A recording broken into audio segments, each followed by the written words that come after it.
one of the things that in a class that I was teaching that I took from you, it was just so helpful on a basic level, is this idea of a close reading of the text, which for me sort of stands in contrast with a methodologically Yeah. critical reading of the text, Yeah. which is a lot of what I was given. Yeah. But then there's this idea of the close reading of the text that stands in counterbalance to those commitments, right? It's not well, maybe it's a productive tension, but it's not a contrast. It's just that you're still staying close to the text, and there are kind of reading practices there that allow you to put your view of the world in dialogue with what the text actually says. Yeah. Um, Yeah. and that was so helpful for my students, for me as a Yeah. teacher, to sort of lay that idea of close reading out. There's a criticism going around about the language you just used, which I find problematic. Uh-oh. But nevertheless, there is a criticism that says, I have a friend who puts it as wise readers of the text see so and so and so and so, which is, from my perspective, a power play.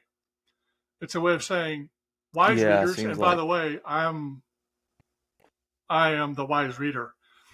And similarly, Right. someone might say a close reading of the text is a power play, so that if you read it like I do, then blah blah blah. But again, it's an appropriation of that notion, because the truth is, Yes. you see things in the text that I don't see. That's one of the first things I Yes. learned when I started teaching. There's 4 nurses sitting in my classroom on Jesus, and they work on the same floor of a hospital in San Francisco, and they're over there having a conversation while we're having class.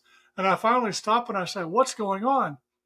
And they tell me things about the text I've never thought, but they see it because Never occurred. of their little community of formation, which is around medical practices in a hospital in San Francisco.